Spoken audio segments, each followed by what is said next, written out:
सबसे इंपॉर्टेंट और सबसे इंटरेस्टिंग आरबीआई के एलसीआर फाइनल नॉर्म्स फ्रेमवर्क सामने आता हुआ। क्या हुआ है, क्या मायने उसके, यतिन समझ लेंगे। बैती साहब, आपने एक फाइनेंशियल पे दाव लगाया था, मुथूट फाइनेंस एक सबसे और मोमेंटम तो बैंक्स पकड़े हुए हैं, फाइनेंशियल्स पकड़े हुए हैं। सबसे प्रिफर्ड स्टॉक बैंकिंग स्पेस में कौन सा होगा जिस पे आप दाव लगाना चाहोगे? क्योंकि सारे बैंक्स के लिए है तो पॉजिटिव खबर, आप वो चुन के रखना। यतिन, क्या है ये भाई साहब एलसीआर नॉर्म्स? क्या कर डाला आरबीआई ने और मतलब क्या है इसका? तो देखिए, जब से नए गवर्नर साहब आए हैं तब से लिक्विडिटी का उन्होंने तोहफा दे दिया है पूरे के पूरे बैंकिंग सिस्टम को। और इस तोहफे में भी और एक इन्होंने एलसीआर नॉर्म्स में ढील दी है, जिसके कारण आज बैंक शेयर्स फोकस में रहेंगे। निफ्टी बैंक तो ऑलरेडी एक रिकॉर्ड लेवल पे आती हुई नज़र पड़ रही है, लेकिन खास करके प्राइवेट बैंक्स को आरबीआई ने एलसीआर फ्रेमवर्क में जो फाइनल गाइडलाइंस लाई हैं उससे कहीं ना कहीं एक बेटर मोमेंटम मिल सकता है। अगर हम ओवरऑल ब्रोकरेज का व्यू माने तो 2 से 2.5 लाख करोड़ के बीच में लिक्विडिटी जनरेट होगी बैंक्स के लिए और वो ज़्यादा लेंड कर पाएंगी। ऑब्वियसली जो एलसीआर के नियम हैं, इन्होंने जो पहले प्रपोजल दिया था कि 5% तक का एक लीवे रखना होगा, उसकी बदली अब सिर्फ 2.5% का लीवे रखना है। और ये जो ऑनलाइन डिपॉजिट्स हैं, कहीं ना कहीं इसको लेके ज़्यादा ढील देती हुई आरबीआई नज़र पड़ रही है, जिसका ऑब्वियसली बेनिफिट आपको ज़्यादा प्राइवेट सेक्टर की बैंक को होता हुआ नज़र पड़ेगा। अगर हम बात करें ब्रोकरेजेस की, तो मक्वेरी को लगता है कि लिक्विडिटी बोनांजा जो नए आरबीआई गवर्नर साहब हैं इनसे मिलता हुआ नज़र पड़ रहा है। और कहीं ना कहीं 140 से 160 बेसिस पॉइंट्स, यानी एक 1.4% से लगभग 0.25% तक आपको क्रेडिट ग्रोथ में इजाफा होता हुआ दिखाई पड़ेगा पूरे के पूरे बैंकिंग सिस्टम में। और 2.5 से 3 लाख करोड़ रुपए की लिक्विडिटी एडिशनल सिस्टम में जनरेट होगी। इसके अलावा जब लोन ग्रोथ वीक एनवायरनमेंट से गुजर रही है, ये एलसीआर रेशियो में कटौती का बेनिफिट आपको शायद बैंकिंग सिस्टम को मिलता हुआ नजर पड़े। इसके अलावा एचएसबीसी की भी एक रिपोर्ट आई है, जहां इनको लगता है कि लगभग 2.25 लाख करोड़ रुपए बैंक्स की बैलेंस शीट में फ्री अप हो जाएगा नए एलसीआर नॉर्म्स के कारण, और इससे नेट इंटरेस्ट मार्जिन में इजाफा होगा जो बैंक के लिए पॉजिटिव है। अगर हम मॉर्गन स्टैनली की माने तो इनको लगता है कि जो सिस्टम में एलसीआर है इसको 6% का बेनिफिट मिलेगा। जो करंट लेवल है वहाँ से लेके अभी तक जो नए नियम आए हैं तो 6% का फ़ायदा होता हुआ नज़र पड़ेगा और ग्रोथ और मार्जिन दोनों में इंप्रूवमेंट मिलेगा।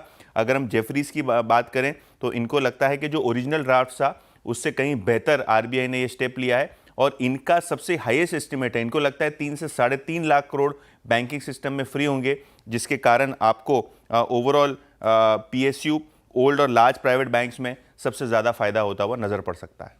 बैंक्स के लिए अच्छी खबर, जो इंटरनेट और मोबाइल बैंकिंग से डिपॉजिट्स आते हैं उसमें जो रन ऑफ फैक्टर था, यानी कि छोटी अवधि में अगर स्ट्रेस हो तो कितना पैसा निकल जाएगा, उस रन ऑफ फैक्टर को जो ड्राफ्ट प्रपोजल में कहा गया था 5% बढ़ाया जाएगा, एक्चुअल नॉर्म्स में केवल 2.5% बढ़ाया जा रहा है।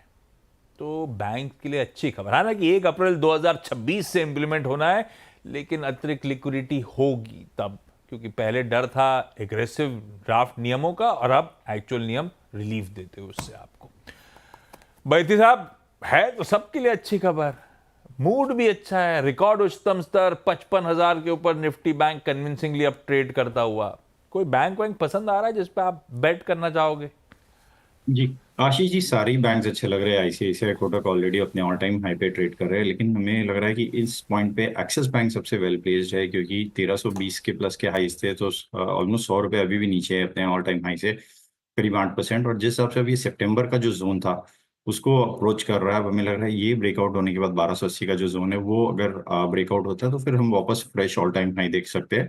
तो इन लेवल्स पे खरीदारी की सलाह है। 1200 का स्टॉप लॉस लगाना है और 1270 तक के टारगेट के लिए इसमें पोजीशन बनाई जा सकती है। एक्सिस बैंक सबसे प्रिफर्ड होगा, बाकी तो खैर रिकॉर्ड उच्चतम स्तर पे पहुंच गए हैं।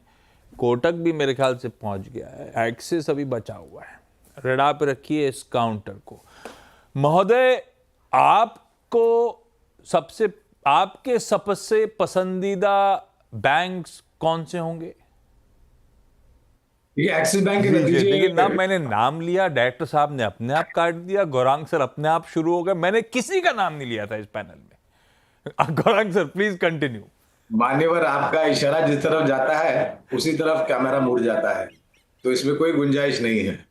तो मैं ये कह रहा था कि एक्सिस बैंक के नतीजे मेरे ख्याल से इस हफ्ते आ रहे हैं, और मेरा ये अनुमान कहता है कि शायद जिस तरह से पहले थोड़ा बहुत अंडर परफॉर्मेंस नतीजों और आंकड़ों को लेकर के एक्सिस बैंक में दिखता था जब आप उसकी तुलना करते हैं एचडीएफसी आईसीआईसी बैंक, वो परिस्थिति अब नहीं दिखाई देगी। मेरा मानना है कि नतीजे काफी सकारात्मक आएंगे। अगर आप हमें पूछे तो हम कोई पक्षपात नहीं करेंगे, क्योंकि हमारी खरीदारी की राय तीनों ही दिग्गज बैंक पर है, एचडीएफसी आईसीआईसीआई और एक्सिस बैंक। हाँ, लेकिन तीनों में से अगर आपके पास संपत्ति कम है, निवेश करने लायक पूंजी कम है, तो मेरे ख्याल से आईसीआईसी बैंक को मैं प्रथम स्थान दूंगा, उसके बाद एचडीएफसी बैंक और तीसरे पायदान पर आएगा एक्सिस बैंक। नतीजे बेहतर आए तो इसमें परिवर्तन हो सकता है। बिल्कुल ठीक, रिजल्ट्स कुछ के अवेटेड है। खैर, ये हो गए बैंकिंग पे डिस्कशन। बढ़िया खबर है, पॉजिटिव खबर है, लेकिन बैंक्स ऑलरेडी बहुत तगड़े मूव्स डिलीवर करे हुए हैं, तो जरा सा नजर रखेंगे। कल दिन भर गैप के बाद फर्दर स्क्रीन्स पे बाइंग नहीं आई। हाँ, ये भी था कि कहीं ठंडा नहीं पड़ा मामला, इंटैक्ट रही वो दिन भर तेजी।